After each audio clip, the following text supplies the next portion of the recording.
Good morning, Copers. Apparently that came out in 1992. I assumed it was 80s. I wasn't, they played it in the movie 28 years later, The Bone Temple, which I went to Tuesday evening. And it's one of those songs where you hear the start. I was like, oh, I know this one. What is this one? What is this one? And then they get to the chorus, and you're like, oh yeah, Ordinary World.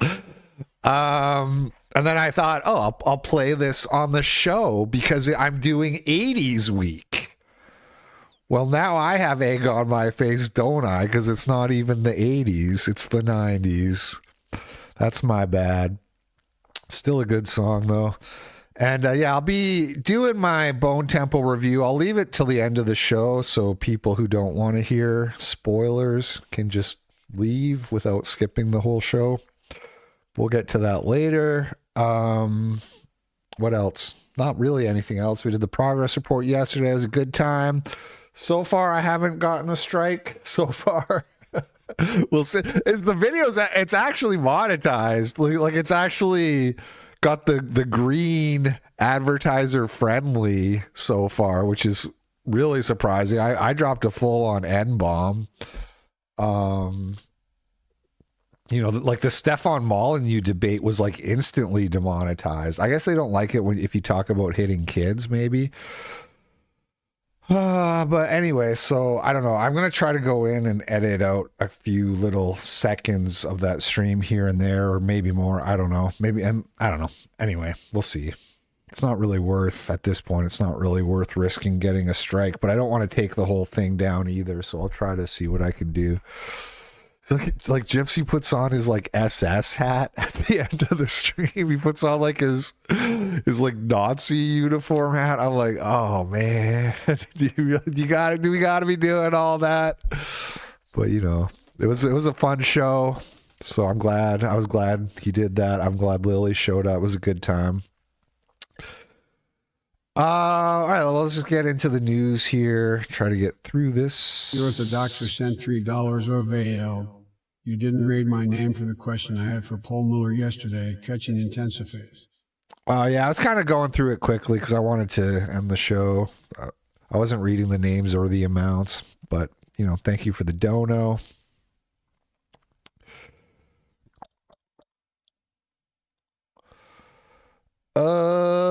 What is this? Oh, the church. There's been a couple arrests in the church takeover in Minnesota.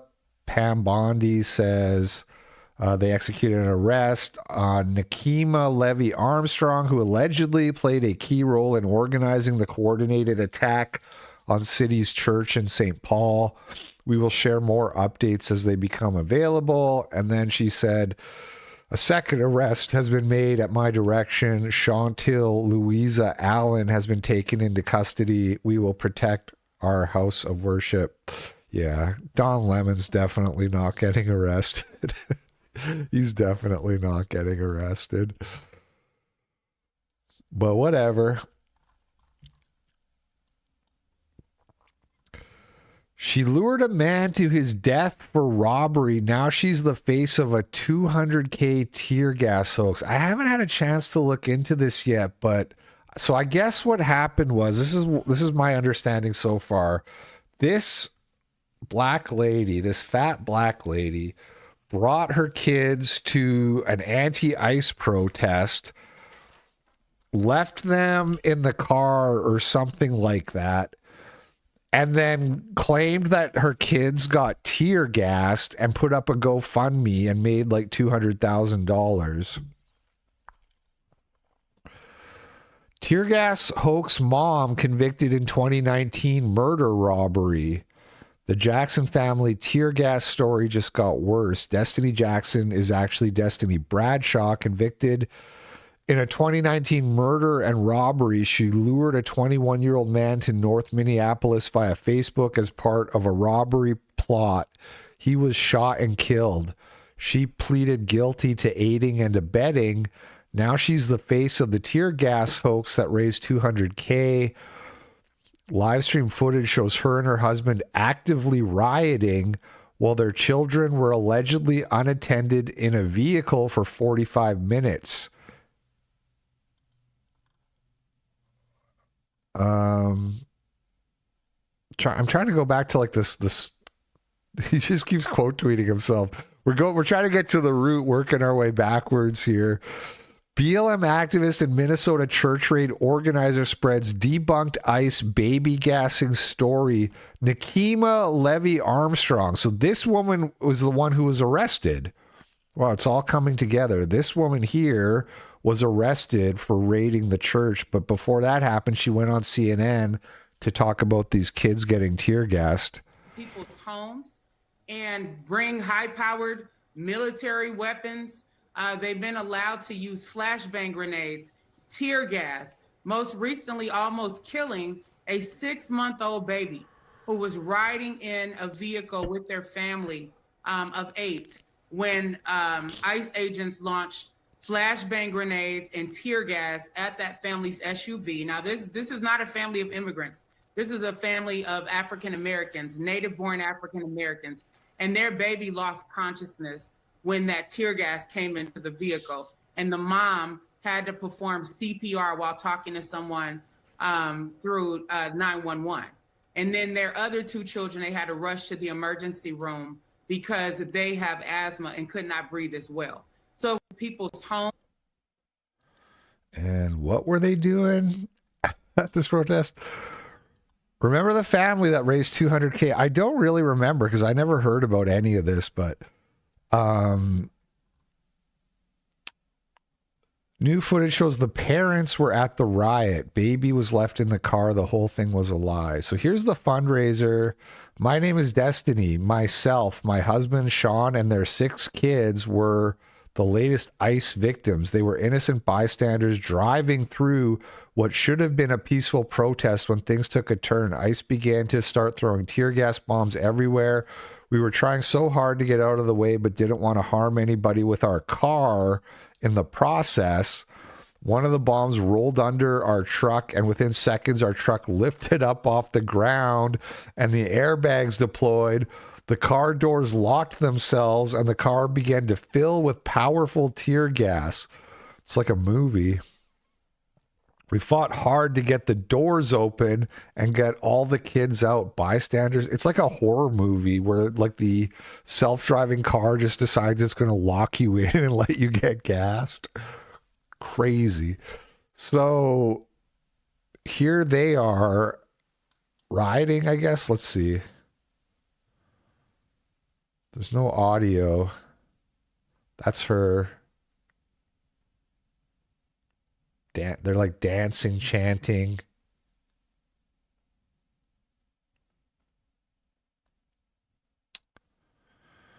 Looks like. So they're participating in the protest. They're not just passing through.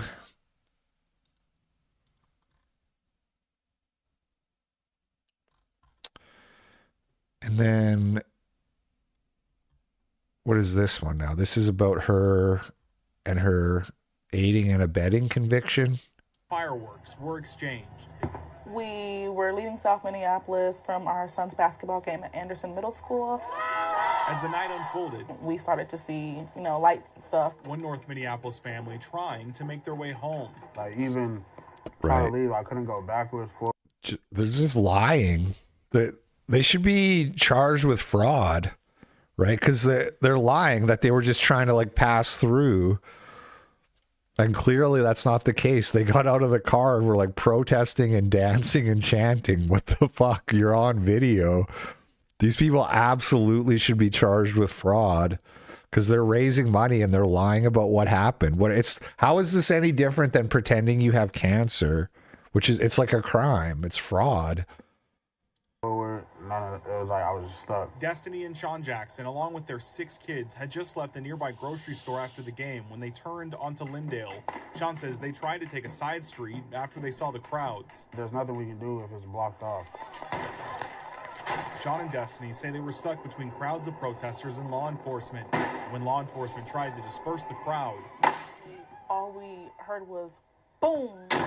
and every airbag deployed. They say a flashbang went off near their car as tear gas enveloped them. And I was screaming to my oldest son, Sean, I'm like, get out, like, I can't, Mom, and I can't breathe. Destiny says bystanders pulled her into a home to check on her as she screamed that her 6-month-old child was still in the car. He was just like lifeless, like he had like foam like around his mouth, and he had tears coming out his eyes. I was getting them out to mouth, and I remember stopping and I said, I will give you all my breath till you get yours back, because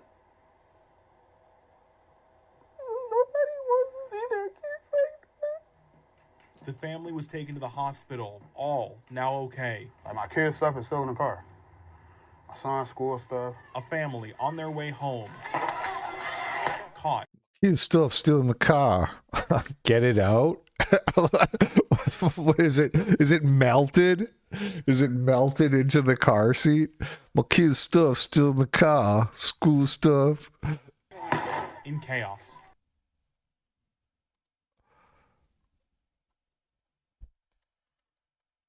Ice, tear gas, family, destiny, fundraiser. I wonder if the media is going to report that these people are lying. Do you think the media will report on that? 173K.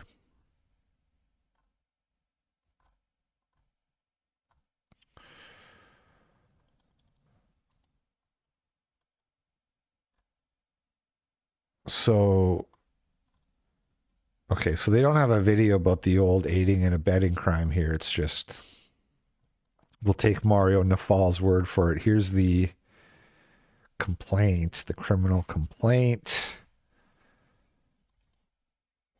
Minimum sentence, 3 years. Cool, cool, cool. We already saw this video.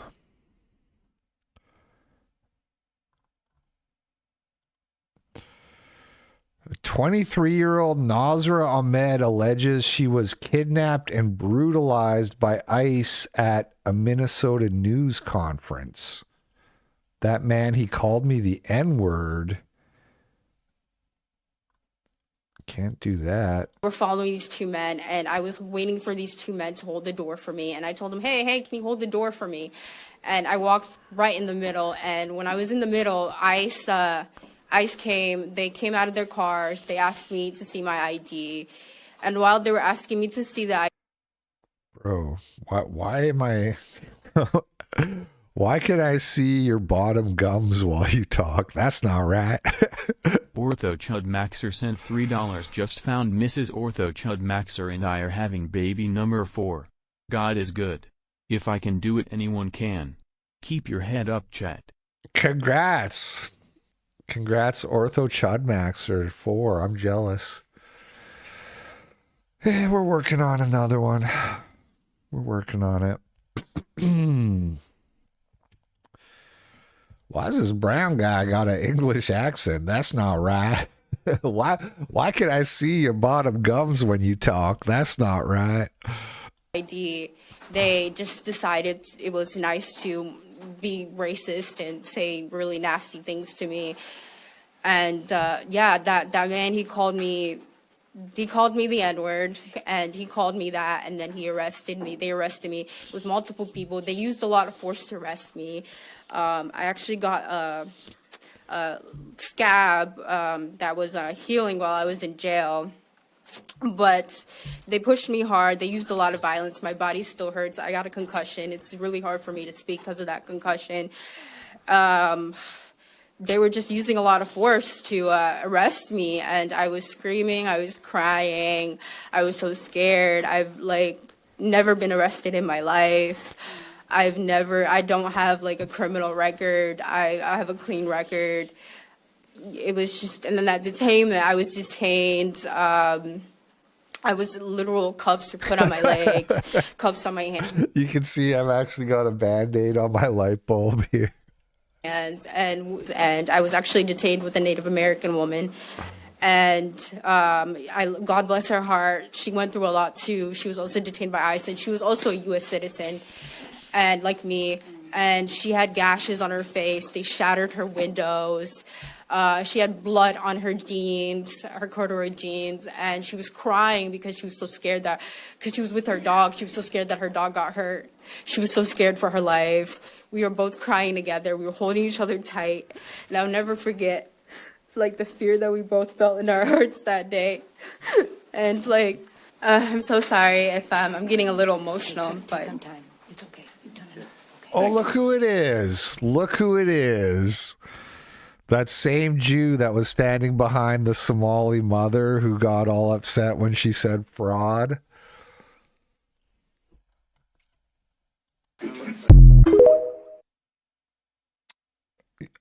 I just saw her giant nose come into frame. I was like, oh. I was like, oh, look who it is. Look who it is. They're calling her Juicy Somaliette. Or wait. Juicy Jessie Somaliette.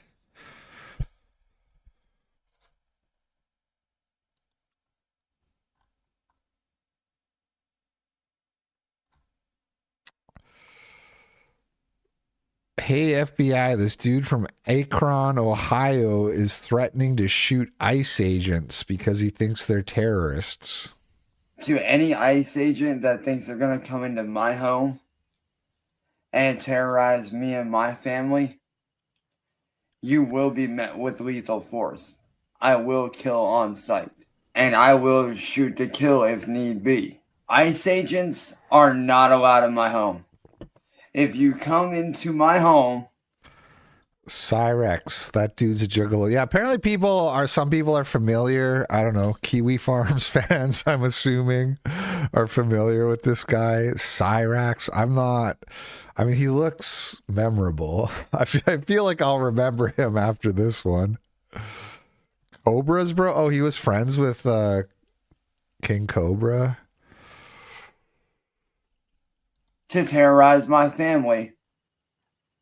I will see you as a threat, and I will kill you. Because you guys are terrorists. Bear in mind, I am very much armed, and will do what I need to do to protect my family. I stand against ICE. Any ICE agents that show up to my home to terrorize my family will be dealt with immediately. Horror. To any ICE agent that... Okay. The reaches a point with some of these people where it's like, I even actually just like feel bad making fun of them because they're like, you know, I mean, just whatever. Moving on.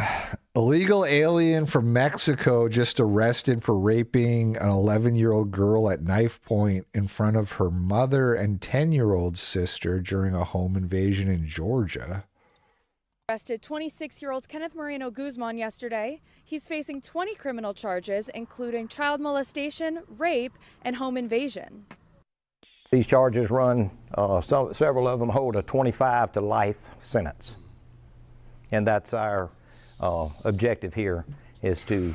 What if people who rape 11-year-old girls didn't get to have a life, full stop, after that? 25 to life? How about your life is over today? Send him to prison. The Bullitt County Sheriff's Office got the call on Monday morning. They say Guzman entered a family's home through the back door. Then, investigators say he raped the 11-year-old girl. The sheriff's office also says Guzman held both the victim and her 10-year-old sister at knife point. Guzman lives in the same trailer park as the victim and her family. However, they did not know the suspect. He told the investigators the attack was premeditated. He had previously seen this 11-year-old girl before. He claimed he was attracted to her, and so during the middle of the night, he broke into the home, found her in the bedroom with her.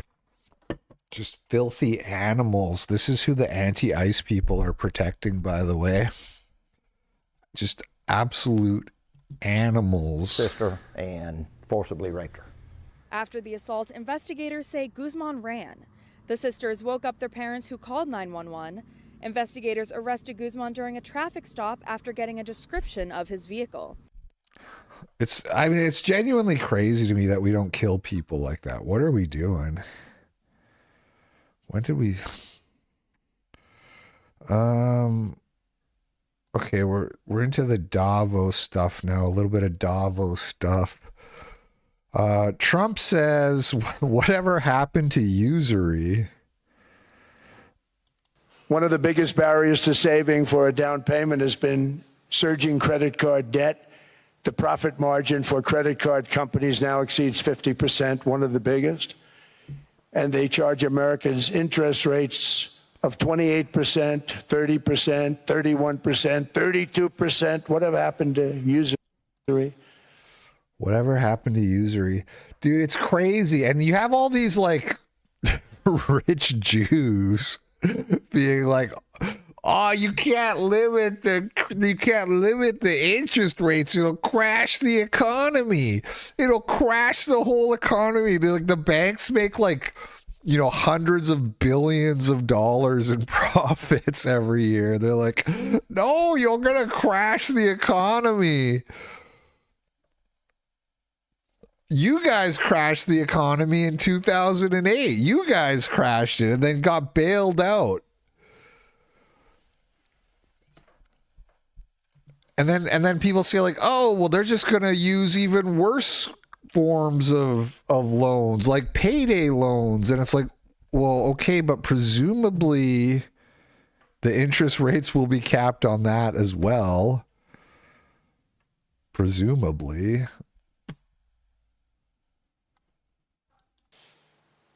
So to help our citizens recover from the Biden disaster, all caused by this horrible president.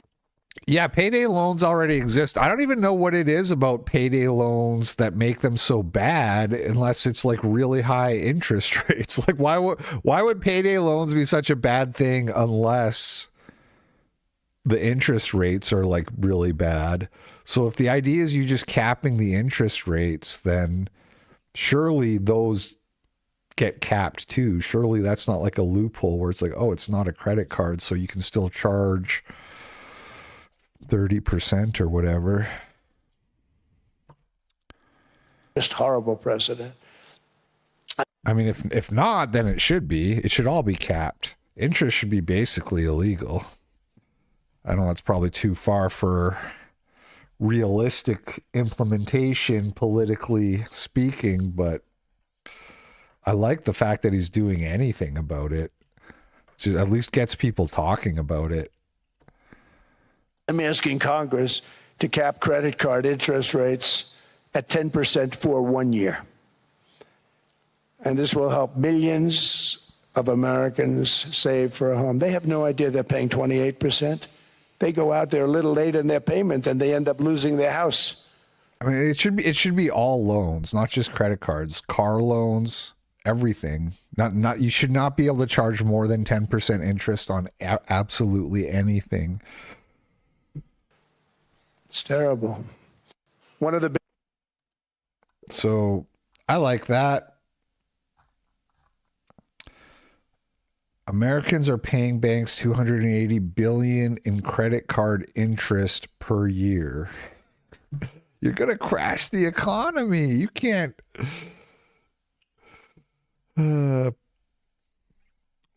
President of the Conference of European Rabbis, the rise of the extreme right in many European countries is a response to the insecurity felt by the old Europeans, so-called old Europeans, regarding the new immigrants.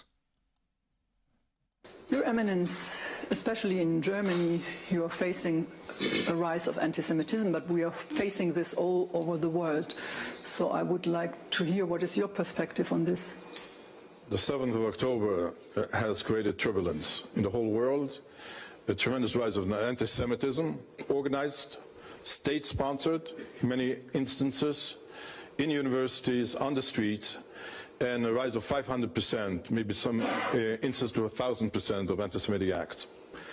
And there has also been a reaction of Europe. I think the rise of the extreme right in many European countries is a response to the insecurity felt by the old Europeans, so-called old Europeans, regarding the new immigrants who came from the Middle East.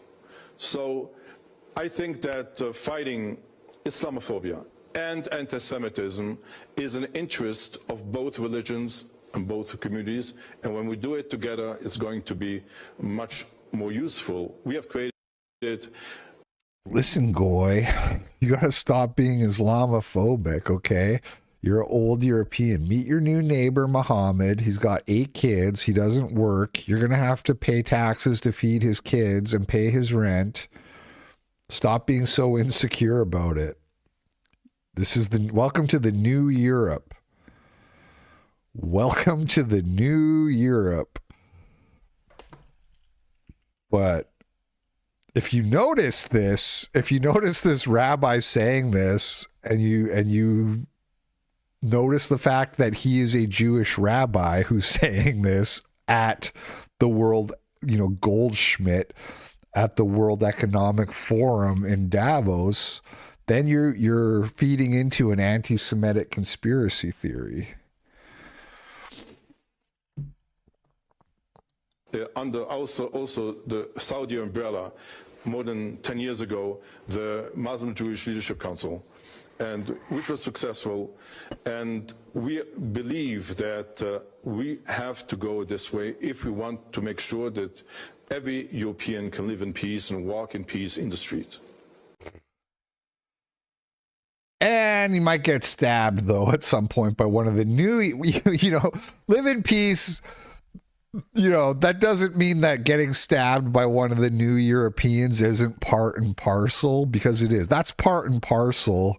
That's when we say live in peace, we mean Jews don't get harassed or whatever. No one's even harassing Jews. We mean people don't go on Twitter and complain about Jews. That's what we mean by live in peace. We don't mean that you don't get stabbed, your daughter doesn't get raped. The new Europeans, okay, they have some different customs that might involve a little bit of stabbing and raping.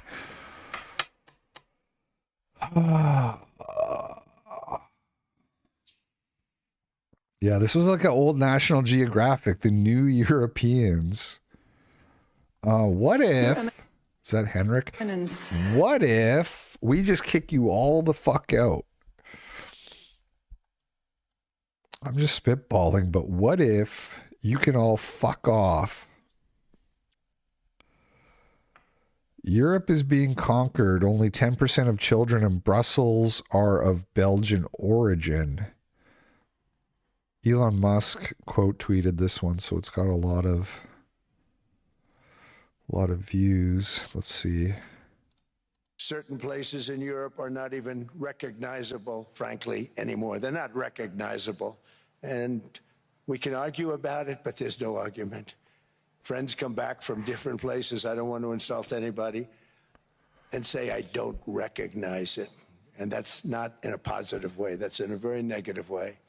And I love Europe, and I want to see Europe go good, but it's not heading in the right direction. President Trump is 100% correct. I am an American who recently spent 3 years living in Europe, and it is not recognizable anymore. Even in the 3 years that I was there, it changed so much. Did you know that in Brussels, only 10% of children and adolescents aged 0 to 17 not a lot. Leonardo's not a lock yet, but I'll be talking to both of them today, and I'll know soon. are of Belgian origin? That means that 89.44% have some form. Who's the Floyd? This is what I've been saying this, is that you got these new right-wing e-girls. This chick has 113,000 followers. I've literally never seen her before. And she's probably like one of the more moderate ones. There's some chick on Instagram that I followed. Hold on. Where's my following?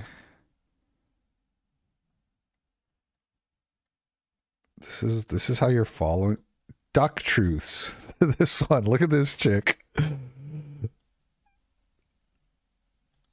We're having trouble playing with the. She gets like hundreds of thousands. She's got 20,000 followers. She's doing like Romans and shit in her videos. Okay, look at this one here. This has 9,000 likes. So it's like every day I see like a new account like this, and it's just like we're just like approaching this critical mass, man. Where women are, where it's like it's gonna be like women are gonna become right wing to conform. Basically, we're approaching that tipping point day by day. Foreign background, with 73% of those having a non-EU background. What part of the world did they come from? Sub-Saharan Africa, many Muslim majority countries. And most students, children, were enrolled in Islamic religion courses. Did you know that British residents are a minority in London? And 10 boroughs have a majority non-white population. Mohammed is the #1 baby name in England. Did you know that Sweden has 65 no-go zones, areas that have been taken over by migrants and are extremely dangerous? There's actually an estimated 900 uncontrolled areas across Europe. What Europe has... Yeah.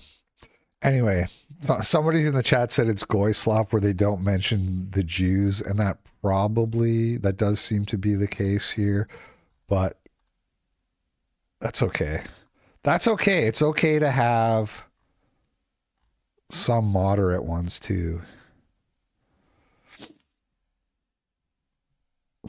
Keir Starmer is a Chinese asset. The Chi-Coms. Miss Rachel. Somebody said, did Miss Rachel really? Well, not really. But what she did was she liked this comment on her. So this is on her video or her Instagram post. She posted Free Palestine. And this guy said, Free America from the Jews. And then Miss Rachel liked. Like Miss Rachel, famous children's YouTuber, very well known amongst parents of young children, very popular with the little ones. This guy said Free America from the Jews, and then she did the heart on her Instagram account, liked by the author, and now she's in hot water. And she has hold on, she has had to apologize. This says, hi Rachel, just wanted to let you know there's a comment under your latest post that says Free America from the Jews that says liked by the author. I'm sure that's an accident, so I wanted to let you know. She says deleted, how horrible. Oh wait, let me check. I did delete one like that. Yes, I believe I deleted that earlier right when I saw it. I hate anti-Semitism. So I thought I deleted a comment and I accidentally hit like and hide. I don't know how or why. I've accidentally liked comments before. It happens. Like, I'm a human who makes mistakes. I would never agree with an anti-Semitic thing like the comment. We have a Jewish family. A lot of my friends are Jewish. I delete anti-Semitic comments. I have proof because yesterday somebody messaged me. There was a comment that said that. So I said, yes, I saw that and I deleted it because that's what I thought happened. It's not technically proof, but okay. I believe you, I think. Actually, I'm not sure. We'll see. It's not proof though. And then I said, I hate anti-Semitism. And so the internet, I guess, has picked it up, believing that that's what happened. I feel like we can't be human anymore online. Like, we can't. That's so real. And I'm so sorry for the confusion it caused. I'm so sorry if anyone thought that I would ever agree with something horrible. Somebody was crying in the comments section of my Papa Gut video clip that went out on the channel today, and they're saying, you did the same thing. You crashed out on people telling you your mic was low, but your mic was low. Did you ever apologize? And I started crying, and I said, we can't be human anymore. I'm just a human. I am just like you. I'm just a human. Just a human being. And anti-Semitic like that, I don't want to say that it is okay to be human. Can't even crash out and call your audience a bunch of subhuman trash because they're complaining about the audio without the internet holding it against you. And it's okay to make mistakes. And I'm old, so I am not as good with touching things online, I guess. I have liked things by accident before it's happened, and I've been like, oh my gosh, let me unlike that. I can't believe I accidentally. Tee-hee, I'm a boomer. I like that. Like, it's happened to me before. And my advocacy is wonderful and beautiful, and I'm so proud of it. And there's nothing wrong with it. And it shouldn't be controversial to say how kids deserve to be treated. Like, everyone who knows me knows that I would never like that, and the message shows that I said I deleted that. That's what I thought happened. That was yesterday. My husband just came here.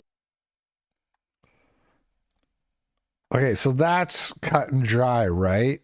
Or is it? Or is it? Because so she did this, and people were like, generally like, okay, whatever, shit happens.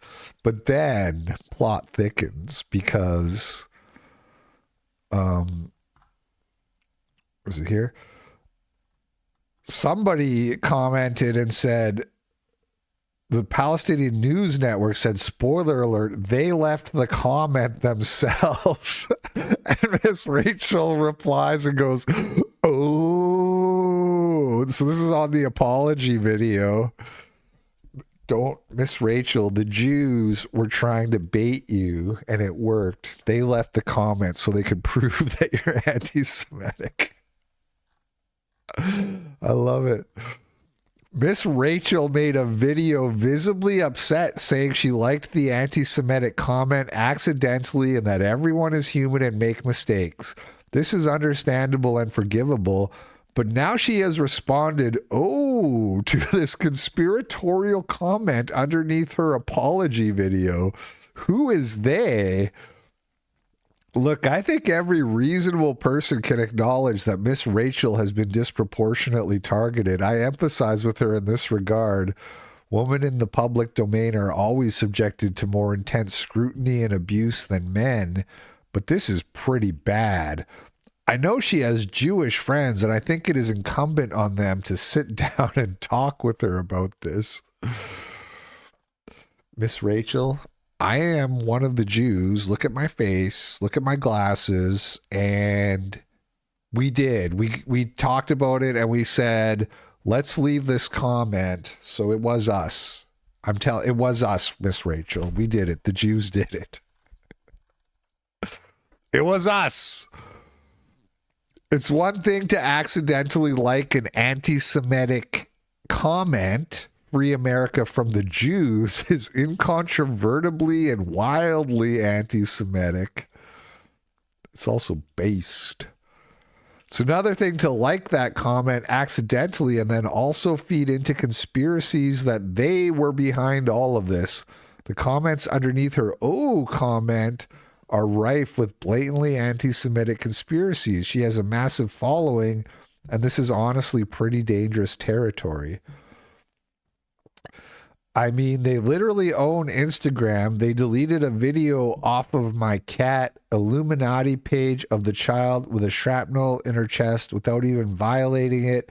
Just completely disappeared it. Completely disappeared comments of mine. I wouldn't be shocked if when you hit it, they liked it from your account to make you look crazy. And I know that sounds outlandish, but I really wouldn't doubt it. Are the Instagram Jews framing up Miss Rachel?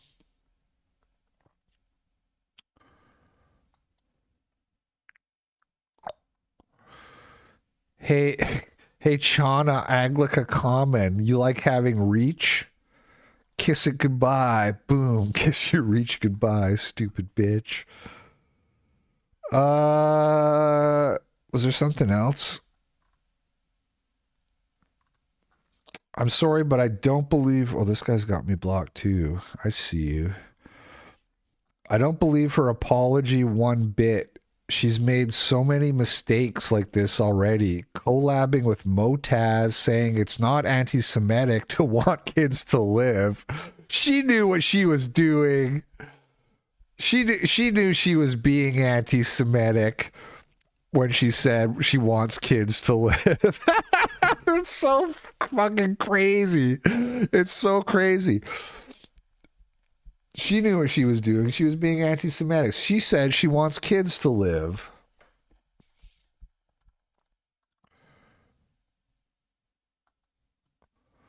Obviously, the like and hiding it was just tapping. Thought it was deleted. Blah, blah, blah. She's made tons of mistakes. Okay. You are shadow banned. So that's the Miss Rachel thing. Tourette's, but for anti-Semites, must click like. What is she? Is Michael Knowles' stupid wife actually trying to claim that it wasn't a mistake? Like, is she actually trying to like condemn Miss Rachel? Tourette's, but for anti-Semites. It certainly sounds like she's implying that Miss Rachel is an anti-Semite. Miss Rachel, her itchy like finger. And then she thought this meme was so good that she watermarked it. No soup for Knowles. Wow, that's a OG. That's OC. That's original content, you guys.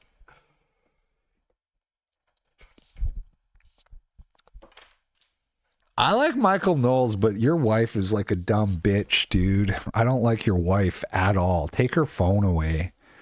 Michael, take her phone away. Seriously.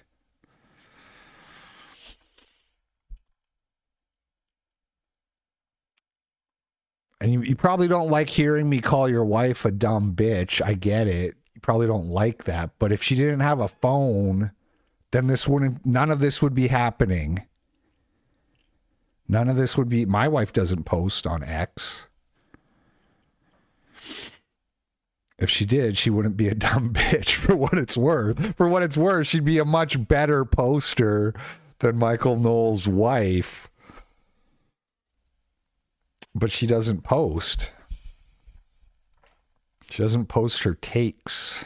We don't need these takes. Anyway, Miss Rachel's not the only one who's had to kowtow to the Jews recently. Of course, I'm referring to Top G. They're saying the G stands for Goy now. Top Goy. Top G. Top G, Andrew Tate. You know, look, there's been a lot of kind of like finger pointing and shit talking between the Tates and Sneeko over this whole Clubgate situation, and I saw it and I said, I'm not going to talk about this or cover this. Like, this is getting really gay. Who cares? I don't hang on these people's every word. But I felt like I should talk about it because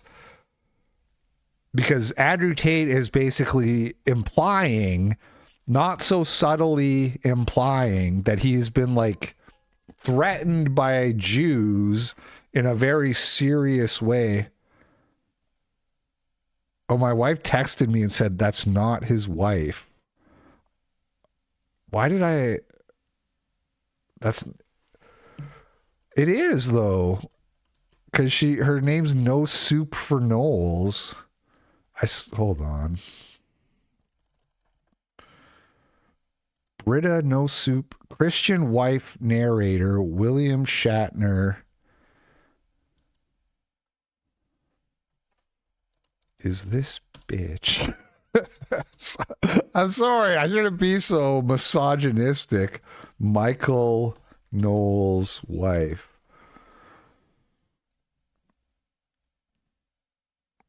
Oh my God, I'm wrong. Michael Knowles is married to Alyssa Mahler. Sometimes listed as Alyssa Mahler Knowles. Account belongs to someone named Britta. Her bio says Christian wife. Well, that's my bad. That's my bad. Whoever is married to this woman, whoever you are out there, please take her phone away. Her posts are awful, okay? And my apologies to Michael Knowles and to his real wife, who I'm sure is a lovely woman.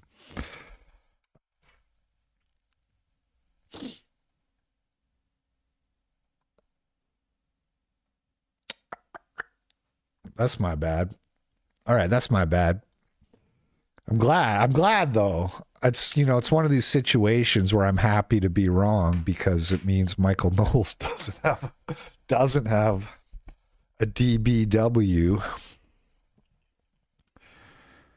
Crying apology. Yeah. Okay. Anyway, Andrew Tate is basically saying that the Jews were like threatened to kill his family or something.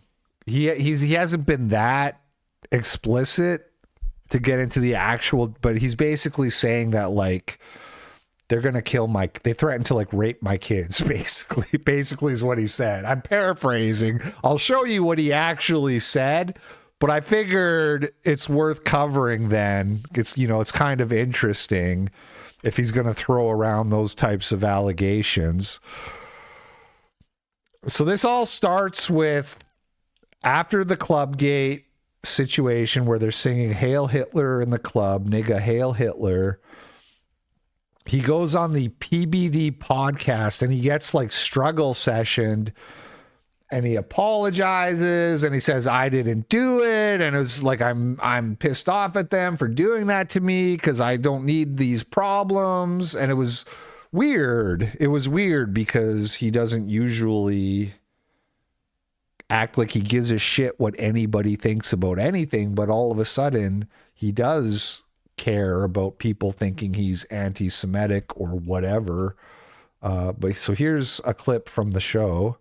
I didn't play it. I didn't ask him to play it. I didn't dance. I didn't sing. In fact, the only time you see me on there is me storming out of the bus saying this is ridiculous and leaving. But I know why it was played. It was played because of this. It was played because it gets traction in a world where everybody is bored of everything all of the time. And that's why these young people are encouraged constantly to try and do the most shocking thing possible. You see this not just with this song. You see this on all their streams. They're running people over and doing retarded shit constantly. So I'm not here to make excuses for myself. I'm not here to say it wasn't me. I'm not here to, you know, blame someone else. But it is kind of ridiculous. It does feel a bit unfair that I'm standing in a nightclub. A song comes on that I did not request. A song comes on that I do not dance to. I do not repeat the lyrics to. I just stand there. And then they want to attribute somehow the song playing to me and it all being my fault. I will say, having like revisited the clip after seeing this, like, he's kind of like smiling and nodding along, but you can tell he's also like shaking his head like, this is dumb. Why are we doing this in the clip? You can tell he's not really happy about it.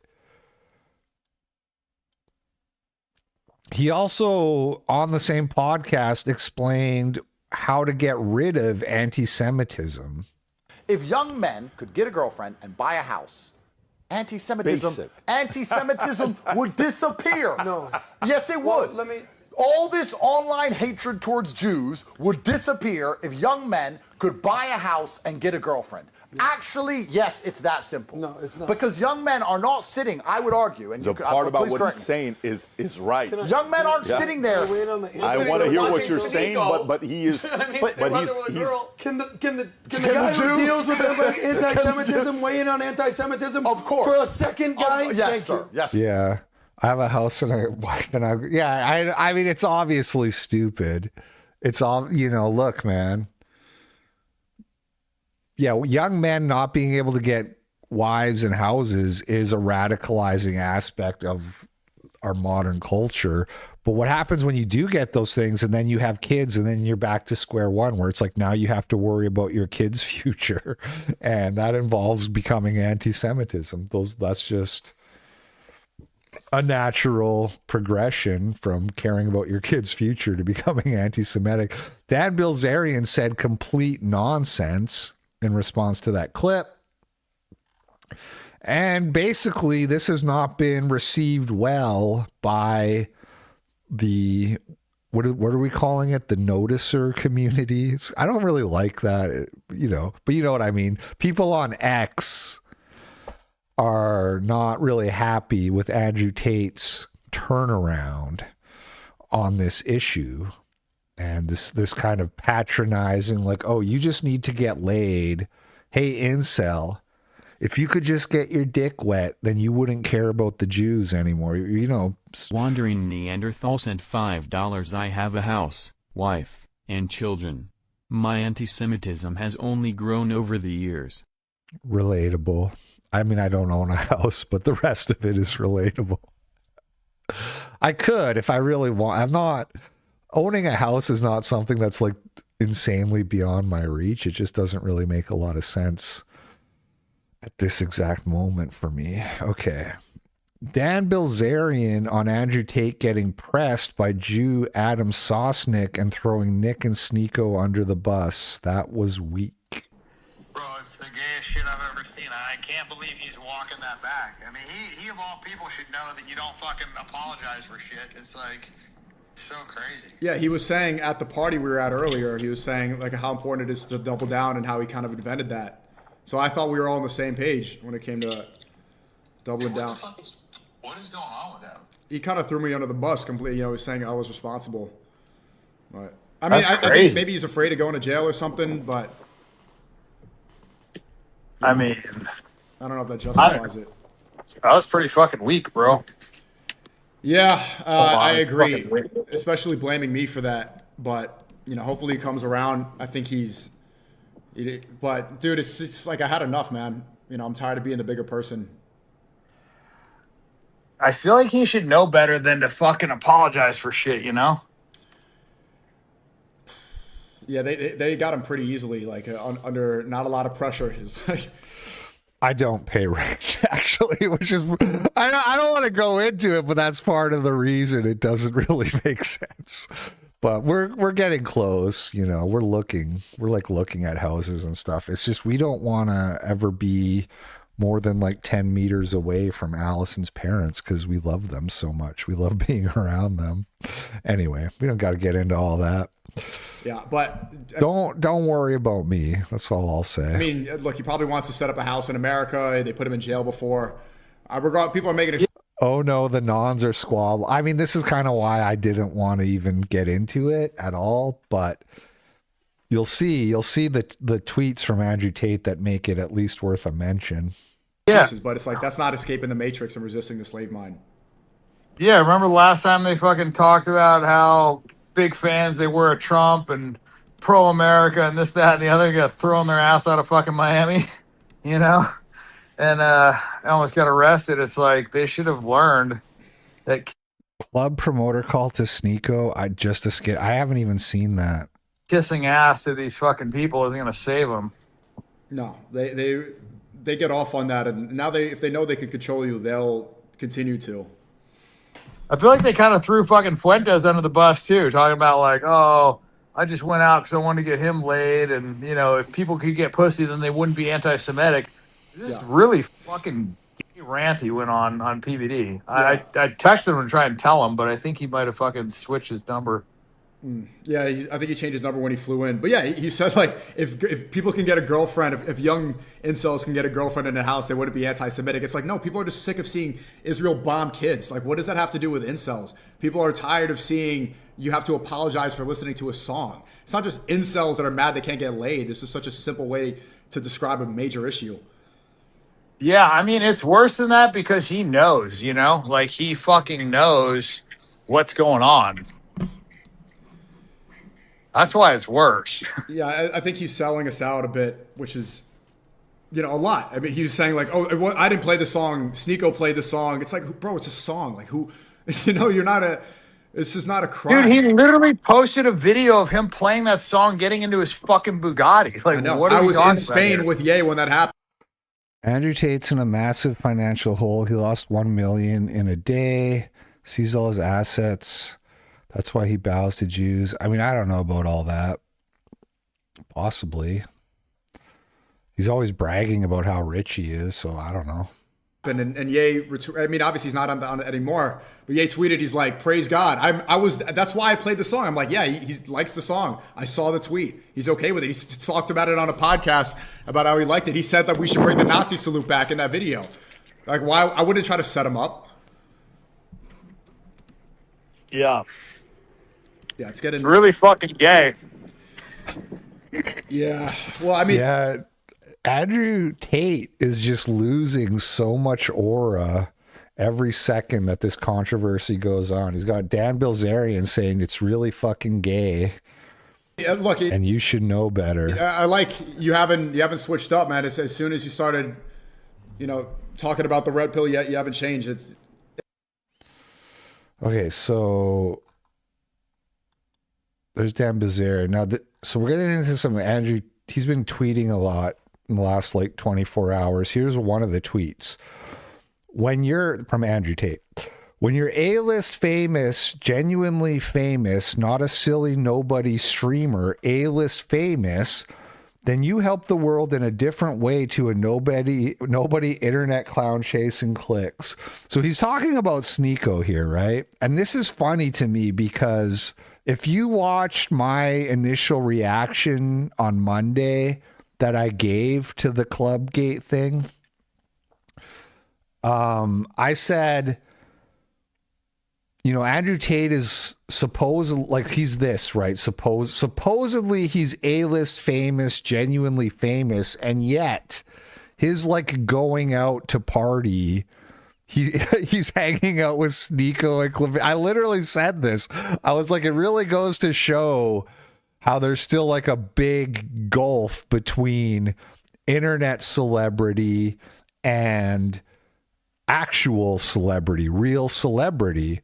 And yes, Kanye is, as I mentioned, the exception to that. He is the one who bridges those two worlds, or at least he did for a while, dipping his toe into that. But anyway, so I just thought this was funny because it's exactly what I was saying. I was like, it's almost like negative aura for Andrew Tate to go out partying with Sneeko and Clavicular, because your whole persona is that you're on this another level, which is what he's saying in these tweets. He's like, I'm on another level. And it's like, okay, but you're hanging out with those guys. Then you help the world in a different way to a nobody internet clown. Your job is to point people in the right direction and let momentum do the rest. If you are an extremist, they kill you. But if you hint and allow people to work out the rest themselves, you can actually help win the entire war. Extremists are either dead or irrelevant in the first place. Nobody who really matters can come across extreme, but they do more good work than any screaming extreme clown will. You would be surprised why so many things are allowed to be said on Twitter by people who publicly oppose and have the power to stop it. I am at the top. I know things I cannot say. People at the bottom don't get it. And then Sneeko said ratio and got 23,000 likes. And the replies on these tweets are just not going good for him. Sneeko is top G now. You're a beta. Just be honest. You're not top G. Pass the torch. Betraying your homies is pure liberal cuck. You said you never betray your friends. You kind of did though, bud. Tate says, he's not my friend. I avoided him for years because all he does is start trouble and insult you behind your back for clicks. I gave him a chance because Clav begged me to, and he did it again. Top Goy.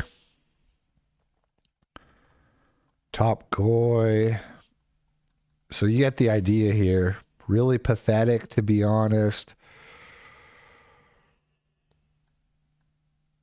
It's on a leash. Dude. A-list D's nuts. Wow, interesting points. That's a bot reply, by the way. If you can't recognize extremely low effort bot replies by this point, you're not going to make it.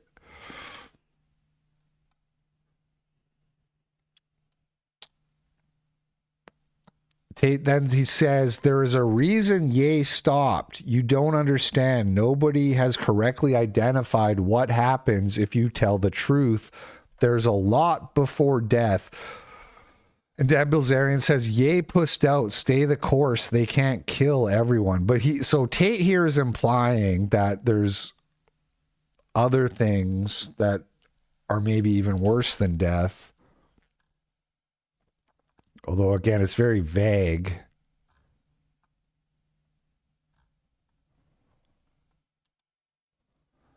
And Dan said, "I didn't realize Andrew Tate still has a UK trial pending. That context matters. People should factor." So this was after the Sneeko call. He said, "Okay, well, I didn't know he was still like has a pending trial." I think he has like more than one. I think he's still pending in Romania too, as far as I know. But I don't follow it super closely. But it's worth noting this tweet was this was like 24 hours ago. The "yay pussed out" tweet was like 8 hours ago. So he did this one after, you know, kind of a subtle like do not puss out, Andrew. Not so subtle. Sneeko reacted to the Tates blaming him for putting the music on in the Miami Beach Club. "I think Tate got scared. I think he doesn't want to face more pressure."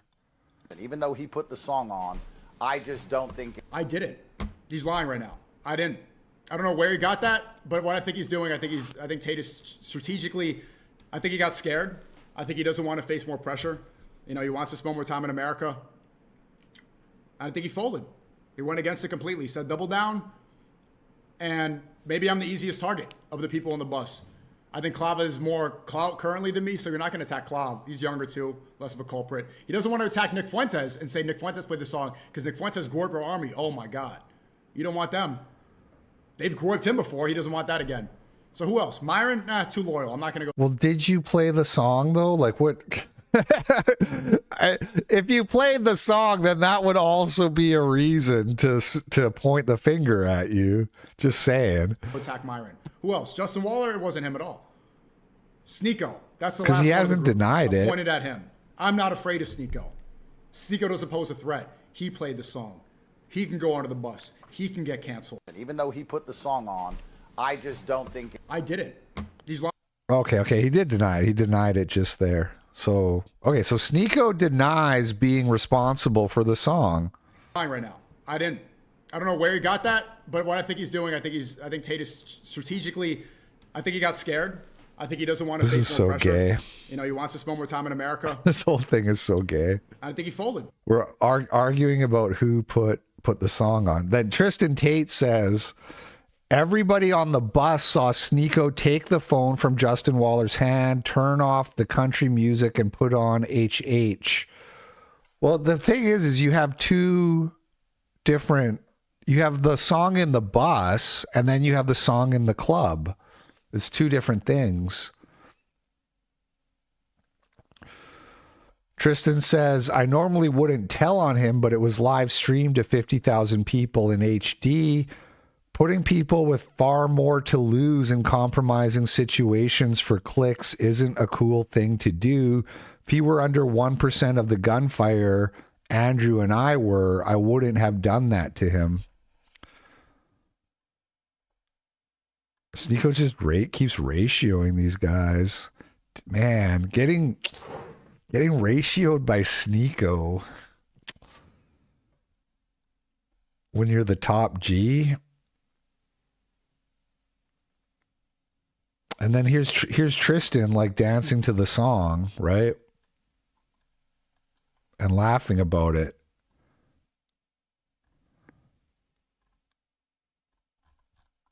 And okay, I mentioned this too as soon as I saw the Andrew Tate thing. That Andrew Tate was throwing up Romans, and that he also, when the song came out, he did a video where he got in his Bugatti and drove off blasting the song. I was like, I saw that video, and I knew somebody was going to dig it up.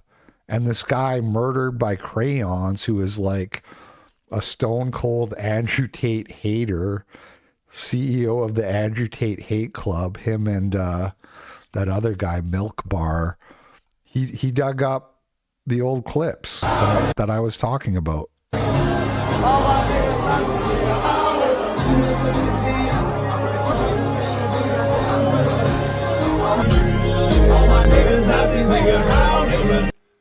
My heart goes out to all of you. You know, I'm kind of thinking we should bring the Nazi salute back.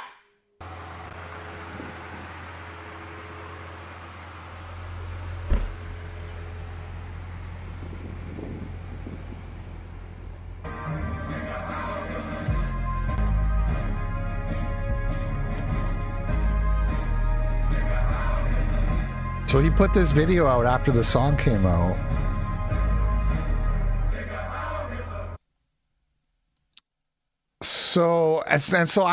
So man, it's just like such mixed signals, you know what I mean? How are you going to be like, we should bring back the Nazi salute and this and that, and then get mad at people for doing the same stupid joke that you yourself did? You know, maybe your situation has changed, but how is everybody else supposed to know that? He says, I am under incredible pressure to compromise. And again, the comments are just not really good. Then he says, I have prepared a video that explains what happened when you meet true global fame, not bullshit streaming clicks clown show, genuine fame. If I die or am arrested, it will be released instantly.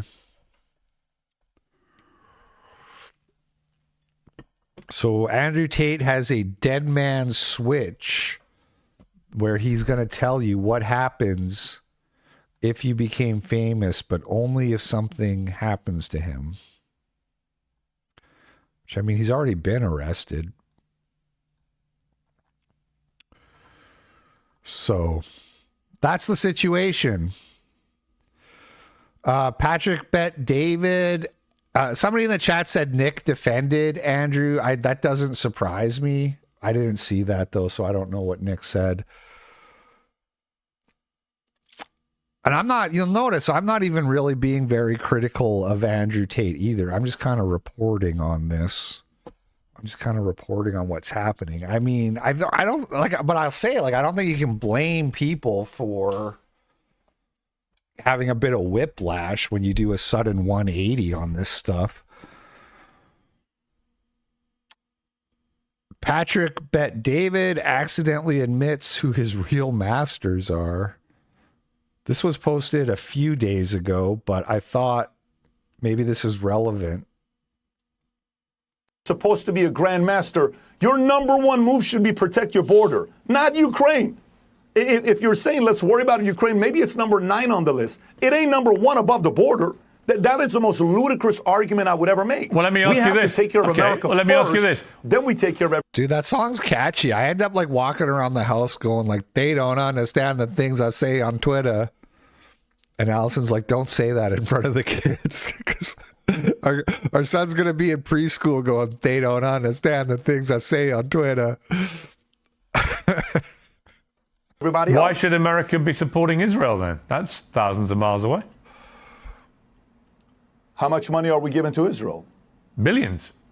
How much money are we giving Israel? Yeah, like, I don't know, over 300 billion cumulatively. Well, I'm curious. Go ahead. I'm curious. Go ahead. Are we sending troops over there? Are we sending missiles over there? No, but how much money are we giving to America Israel? does spend. Yes, actually, we sold them many, many, many missiles. Given us since 1945. Which they buy with our money. They buy back with our money that we give to them. America, which somehow is supposed to be a good deal for America somehow. $10 billion we've given to them. $3 billion is towards the dome. Yeah. How much money are we giving them? Billions of dollars. Hundreds of billions. Not comparable to what we've given to Ukraine in 12 months. 24 months? No way. Not even close. Isn't the principle the same? You're doing it to help them defend themselves. No, it's not. The part with Israel is slightly different because it's both strategic, because there's only one country in Israel that has historically always been pro-America and has been... The Middle East, he meant. An ally. You can make the same arguments about Ukraine. You can say this is the Russian front. You can say like this is the only big country that like separates us from, you know, whatever you want to call it, the red army. In the Middle East, and that's Israel. I know it's not the only country bordering, but it's a major one. Iran's not been the case since the Shah, right? Saudi Arabia now with MBS, he's trying to work and make progress to the point where Ronaldo, your friend, feels safe going out there with his family to play soccer there. These are good things that MBS and Saudi Arabia is doing. He's kind of doing what the Shah was doing back in the 50s, 60s, 70s. I like what he's doing with Saudi Arabia. But Israel, to us, a part of it is also loyalty due to our faith, where we need that country, especially what America was founded on, Judeo-Christian. That's a little bit deeper than that. But with Ukraine, the guy's an opportunistic guy. Respect to him that's coming up to America, making Okay. So Patrick bet David going to bat hard for Israel, getting paid American taxpayer dollars. That's what I always love to see that from my Armenian immigrants. Makes me love immigrants that much more when they are happy to give away my money to Jews. Bradley Martin said, interviewing Cobra Tate today, what do you want me to ask him to see those 2 pieces of silver? What's his favorite Kanye West song? Ask him why he folded like a beach chair. How much money he sold out for. How compromised is he from Israel? How he decided to join the Jews? Oh, what the fuck?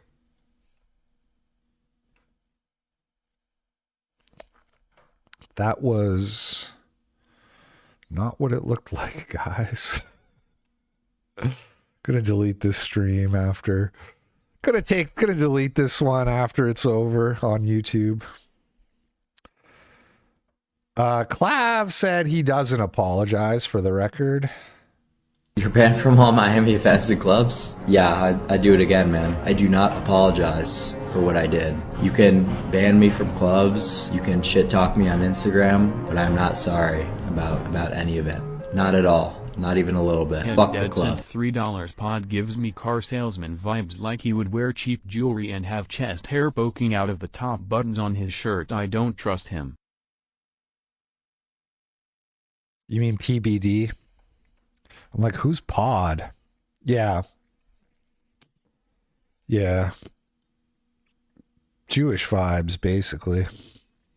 I would rather have free speech and the ability to make jokes and do content 1,000 times over, rather than being a little bitch who, you know, has to censor himself and do all that shit. Because if that's what's required to go into these dog shit Miami clubs, then keep me the fuck out.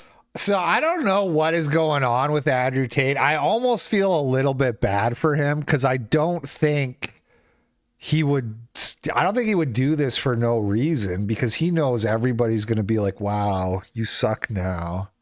So there must be some kind of reason that he's doing it. And now he's just getting all his aura robbed by people who aren't under that pressure. Just like, yeah, I'm not a little bitch. I almost feel bad for him, but I don't actually, you know, maybe I would feel genuinely bad if I had any clue what was really going on.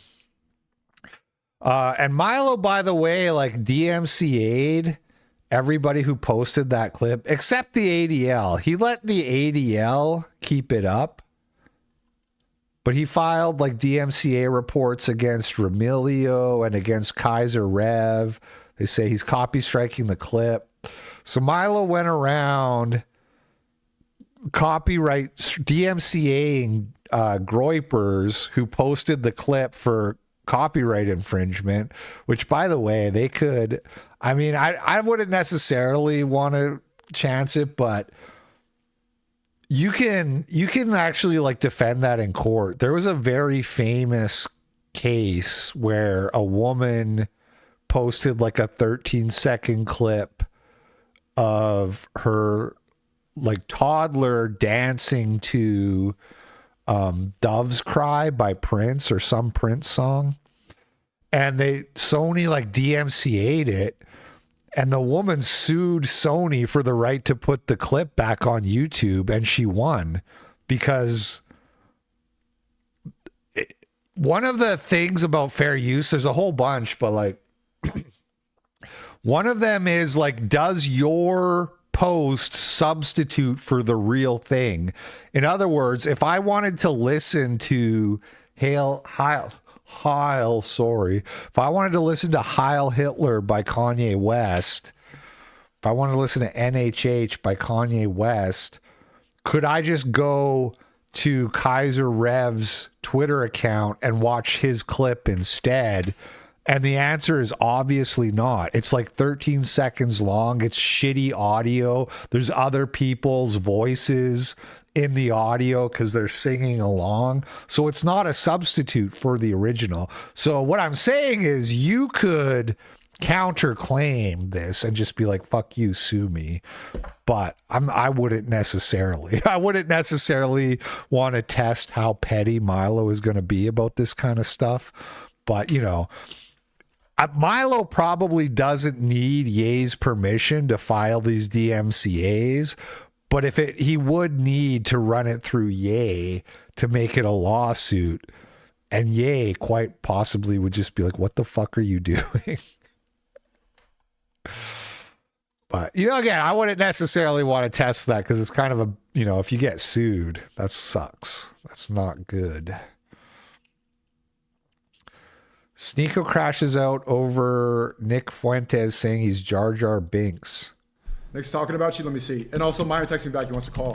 I said I'm going to call him after this video. Hold on. What did Nick say? Maybe Sneeko's Jar Jar. Because Jar Jar Binks is from Naboo. What? And he's on Tatooine when we all meet together. Oh, it's because I'm Jar Jar Binks? Bro, what the fuck, man? Obi-Wan. Clav is Anakin. Sneeko is Jar Jar. What the fuck? What Myron is Mace Windu. What? Andrew Tate is Yoda. Nigga, you're such a glazer, bro. You are a fucking glazer, Nick. Bants. Dad died. New dad just opened flight school, killed in fiery plane crash with teen student.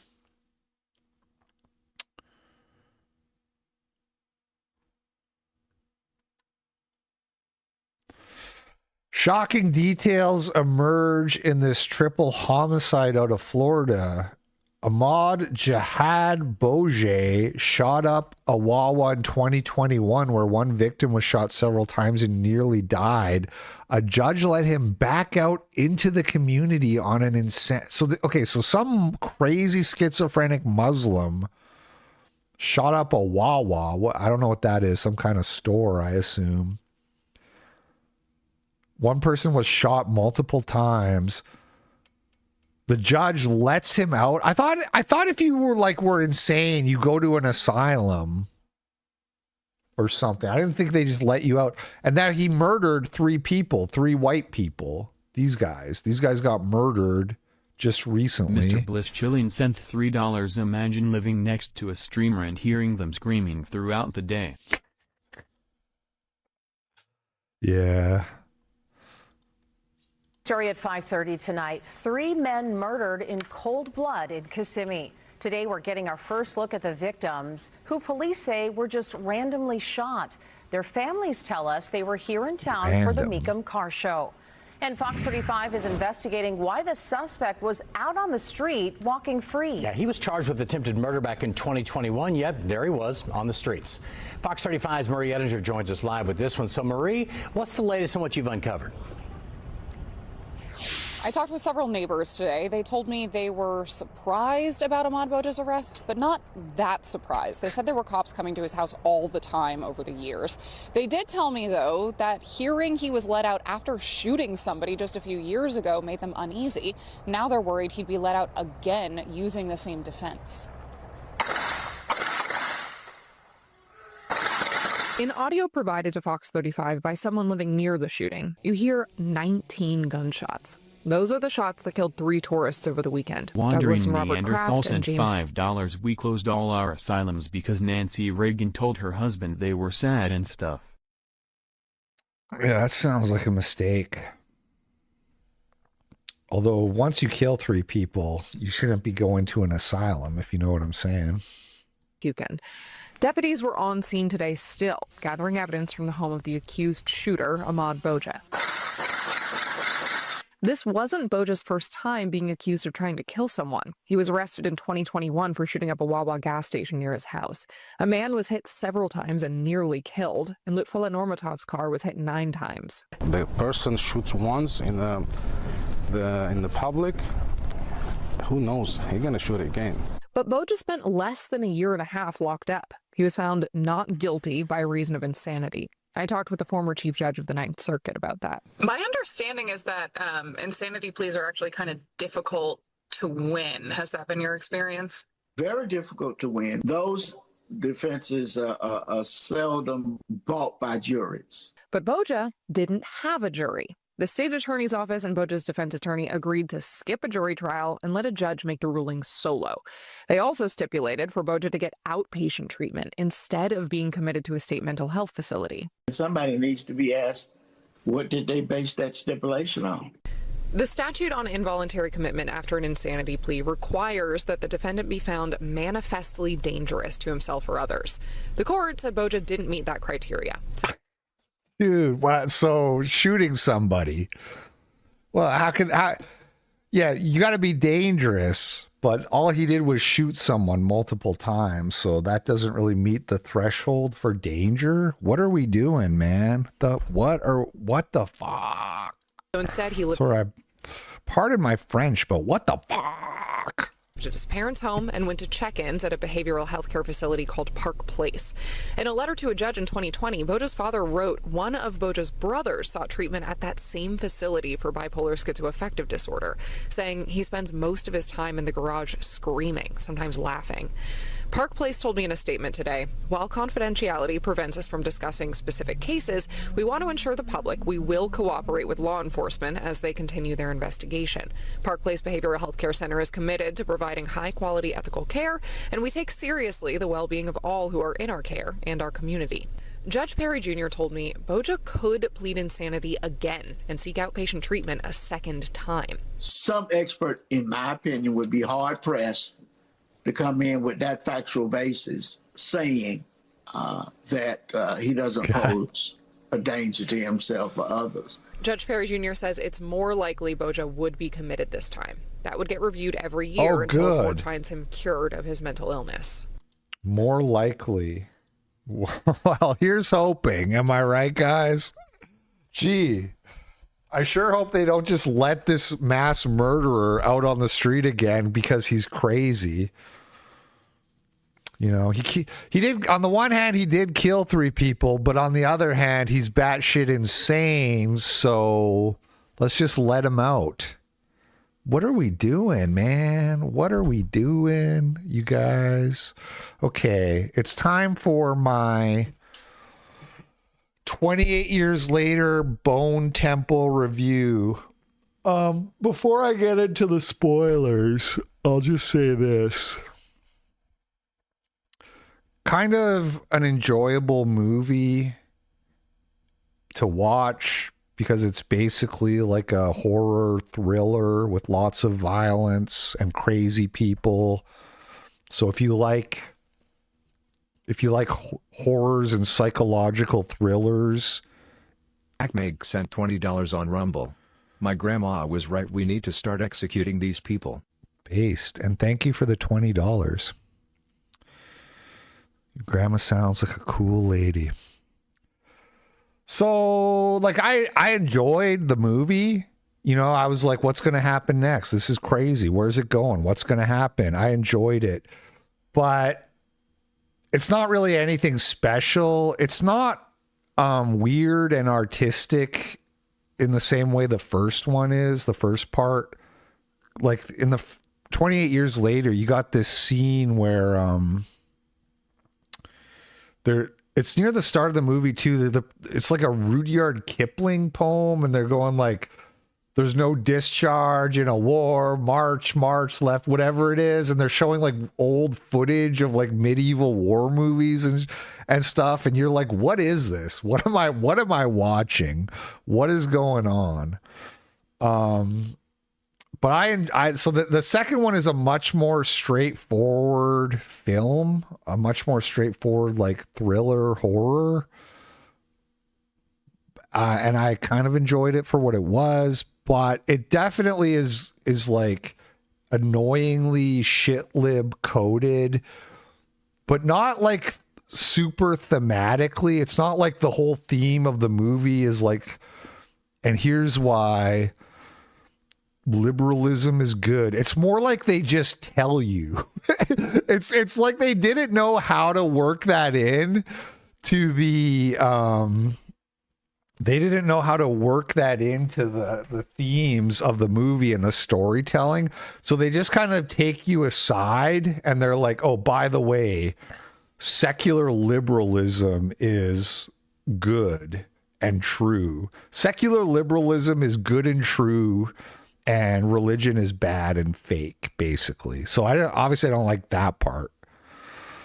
All right, so I'll get into like what actually happens in the movie now. So goodbye if you don't want to hear, if you want to watch the movie.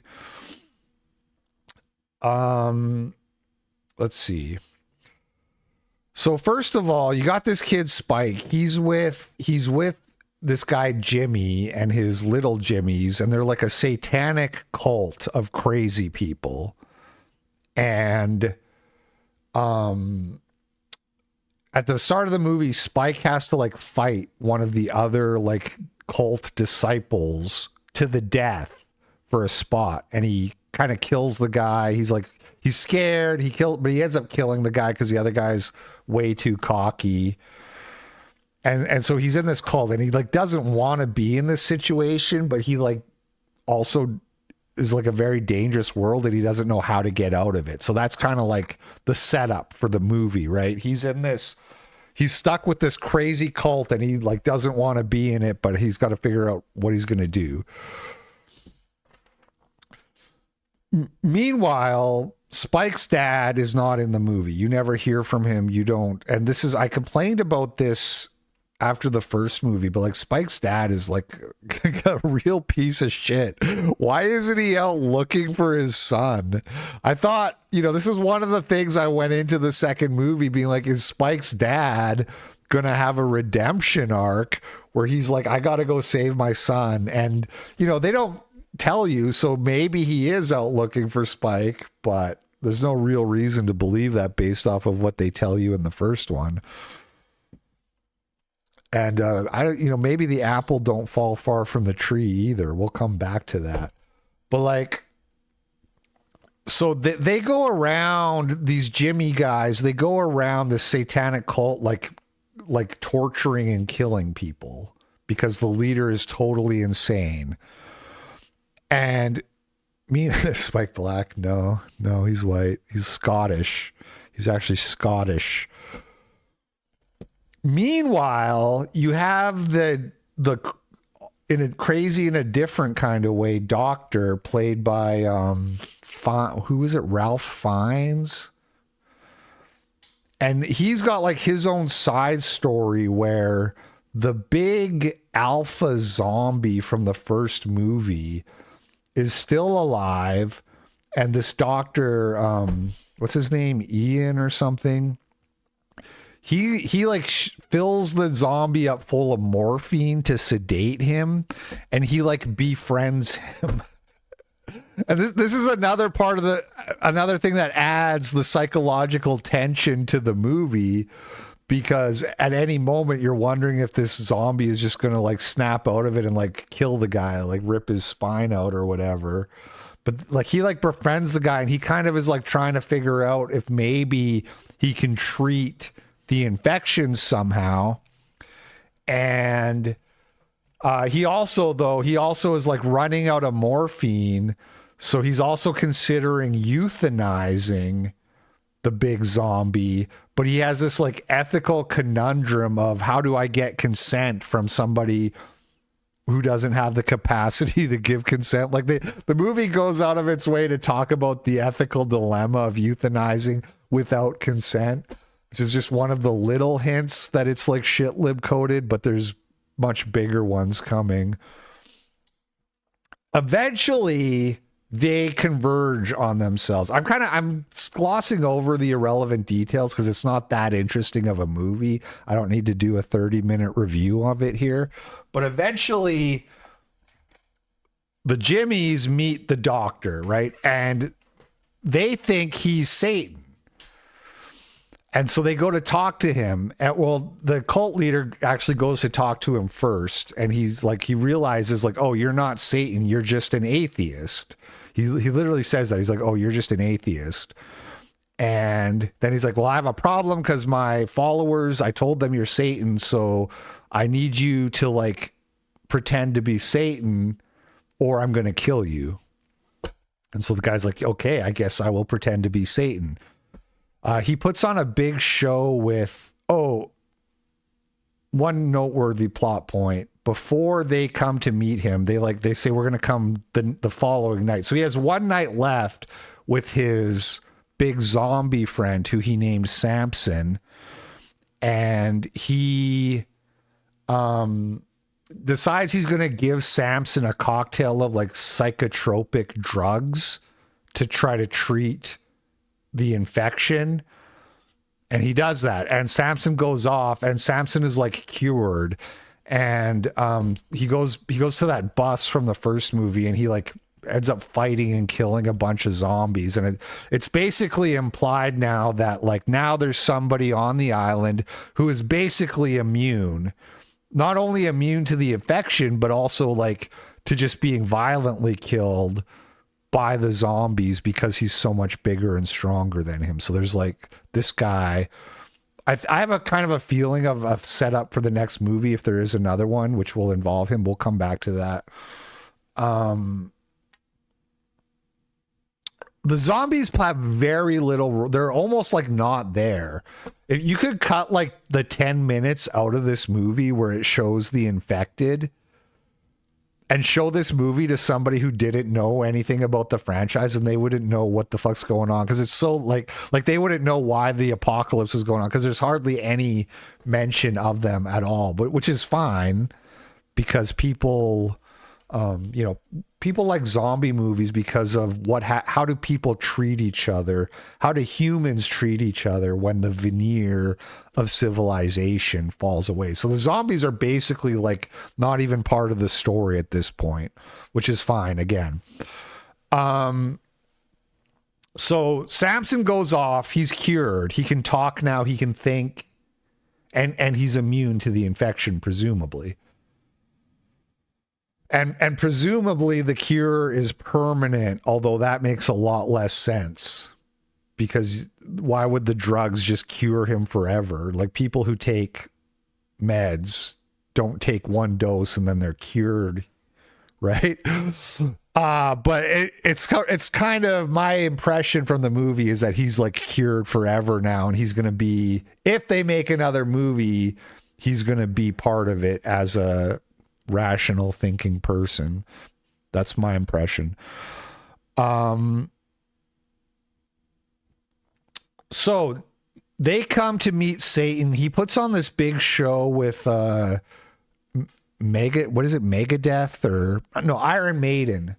He plays like an Iron Maiden record really loud, which it seems like really reckless, but it's like the zombies aren't there in the movie. You're thinking like, really, should you be making so much noise in this world? I think they kind of explained in the first one that the zombies don't really go around the bone temple because there's like rivers around it, or they kind of they kind of like explained that it was sort of a safe-ish area, but it still seems sort of reckless. And what happens is he kind of does this show. He's like, you got to, I'm Satan. This guy's my son. Follow him. Listen to him. Do what he says. And as they're leaving, though, he recognizes that Spike. He's like, oh, that's my friend Spike. And then he's like, I have to help Spike. So then he says, actually, you need to crucify this guy, your leader, for me. And the Spike guy, this is a big spoiler, stabs the doctor, and they fight, and basically everybody dies except for Spike and this other girl who he like made friends with named Kelly. And here's where you get sort of, so that's like the movie plot wise, but here's where you get the aside, where they pull you aside and they tell you, oh, by the way, secular liberalism is good and true. So first of all, yeah, Jimmy stabs the doc. That's what I said. That's what I meant. Yeah. So, first of all, the girl Kelly, she's like, so wait a minute, you're not Satan? And the doctor goes, no, nobody is Satan. There is no Satan. There's nothing. There's just us, right? Because he's an atheist.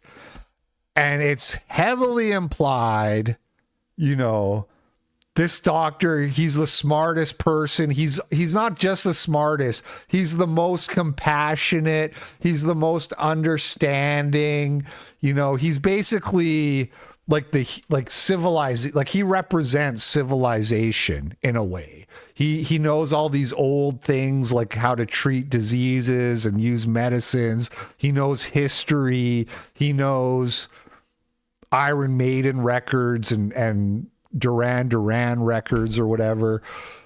So he's like, he kind of represents civilization, and he's like, yes, there is no God. There's nothing. There's just us.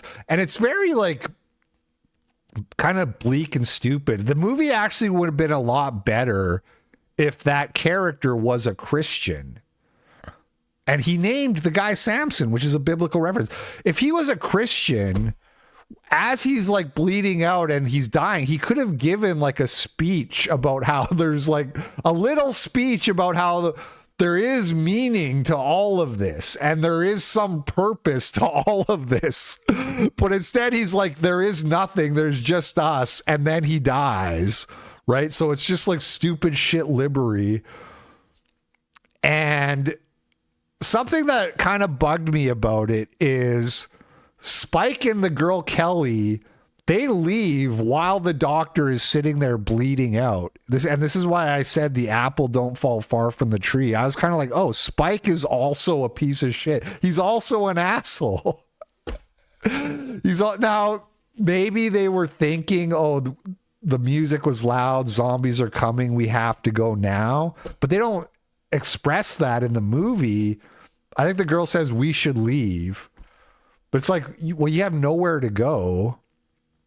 Your only friend in the world, the only guy who was ever nice to you, is bleeding out, and you just walk away. You don't even like, there's not even like any like, thank you, goodbye. I think Spike says sorry or something, but it's very like cold. I was like, damn, Spike's kind of a little piece of shit too. And so that happens, and then in case you missed the point, this is like so insanely on the nose. In case you missed the point about secular humanism. Oh, one other thing before the last thing. When the doctor is doing his Satan routine, he blows white powder into everybody's face. And you're like, oh, these are the drugs, maybe the same like psychotropic drugs he was crushing up just earlier to give to Samson. He's going to like make them a little bit high to add to the I'm Satan effect, basically, right? He's going to fuck with their minds a little bit with this white powder he blows in his face.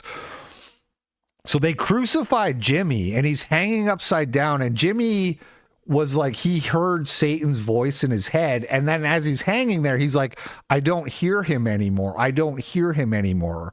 And so this implies, and this is again a nod to like secular humanism and shit libery, that it was all like a psychiatric disorder and he just needed the meds, right?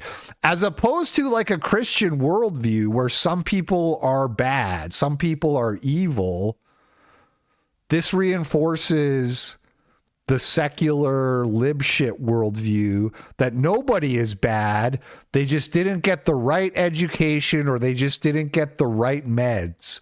And as long as people get the right meds and the right education, then nobody is bad, is what the movie is basically saying there. By the way, I thought the actor who played Jimmy did a really good job. He was fun to watch. It's part of the reason why it's like watchable movies. He was just kind of did a good job of like the crazy chav. Yeah, Jimmy's father was also a priest who went insane and invited, and so it's implied maybe that the psychiatric issues were genetic because his insane father let the zombies in. So it's kind of implied that it's all like psychiatric issues, but it's also the subtext is also fuck religion basically to the whole movie, and that there is no religion and it's all fake, and that it's like that religion itself is a product of like psychiatric issues. There is kind of a read on that with that. So that happened, and then Spike and Kelly leave, and it cuts to a scenic cottage somewhere with a little black girl at a desk like doing her homework. And as soon as they showed her, I was like, oh, that's gonna be Joe and Celine's daughter. And it was. Joe comes out. You get a Joe cameo, Joe being the guy from the very first movie who woke up in the hospital. And I was like, I thought that was cool. I had said to Allison after 28 Years Later part 1, I said, I was kind of hoping there was going to be like a Joe and Celine cameo or a Joe cameo. It would have been cool because they were totally not in the sequel. The sequel's almost not canon for reasons I could go into, but I want to keep this short, so I'm not going to talk about the sequel.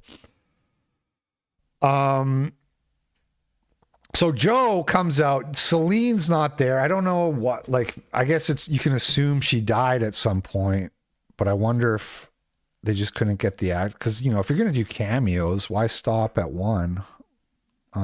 Maybe they planned to make another movie with Joe and they didn't want Celine. Let me ask. Hey Grok, is there any public reason why the actress who plays Celine isn't in the cameo at the end of 28 Years Later, The Bone Temple?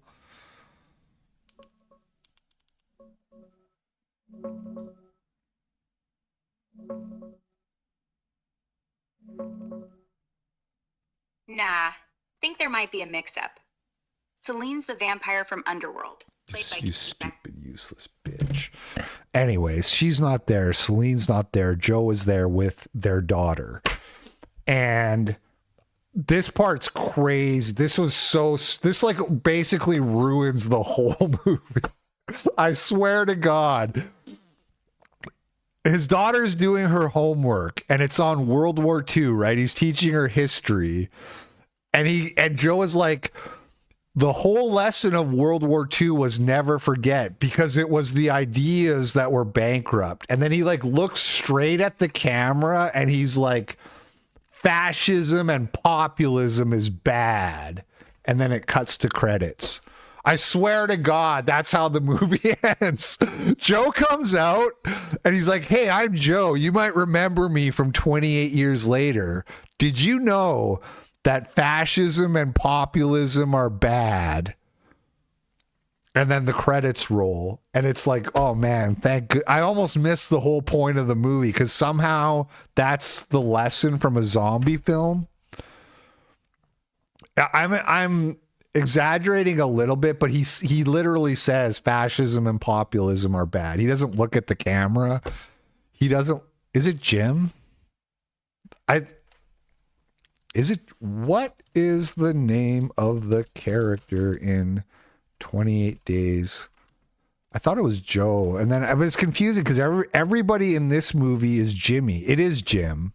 Well, that's my bad then. You're right. Because everybody in this movie is Jimmy. There's too many fucking Jims, man. And it's also, they look like Jimmy Seville, but he calls himself Jimmy Crystal. Who's Jimmy Crystal? Movie character from Zootopia. Or no, from Sing. Sir Lord Jimmy Crystal from... Yeah, so it's... Jimmy Crystal is from the movie Sing 2. Okay. Anyway, yeah, what actually happens is he says, Jim says populism and fascism are bad. And then they hear Spike and Kelly running from zombies. And the girl's like, are we going to help them? And Jim's like, of course we are. And the song starts playing. What is it called? In the Hall, in the Houseway, in a Heartbeat or whatever. Dun, dun, dun, down, down. They didn't really make good use of that song compared to the first two movies in the franchise, which both made very good use of the song, but it was still kind of cool to hear the song at the end. So that's it. If I was going to do like if I was going to do a Wyatt Stagg an analysis of the movie where I really read into the three themes and reach, I would say that the big alpha Samson, he's not white. We talked about this in the first movie. Everybody is like conspicuously white in 28 years later. But Samson is conspicuously like Indian. Big alpha Indian guy. Big jacked up Indian dude. So if I was Wyatt Stagg, I would say the doctor with his patience and compassion civilizes the sort of third world backwards uncivilized guy, showing that all they need is our patience and compassion to be just like us. And I think my prediction for if there's another movie, which is kind of a big if, but if they decide to make another one, this is my prediction for what it'll be about. It'll be about Spike and Kelly, and probably to a lesser extent, Jim and his daughter trying to get off of the continent or the island, trying to get off of England and get to the mainland. Because in 28 Years Later, Part 1, it's explained that the rest of the world is carrying on as normal, and just the whole UK has been quarantined, which again is why 28 weeks later is almost not canon, because it's implied at the end of that movie that the kids who are infected go to America and that the infection is going to reach America. And they just kind of threw that out the window, apparently. So what I think would happen is it's about them trying to get out of England, out of the UK, and that Samson helps them and probably sacrifices himself to save them. That would be my prediction, which would be the whole thing of like, see, if you just like through your patience and your compassion and your willingness to listen to if you civilize the savage, then they save you, they save civilization. That would be like the overarching theme. Anyway. Watchable as a violent horror psychological thriller movie, but very, very shit lib coated. But what do you expect from Hollywood? Okay. That is the show. Thank you for watching, you guys. And I'll be back tomorrow with $5 Media Fridays. You guys enjoy the rest of your day. I will catch you on the flip side. Peace out.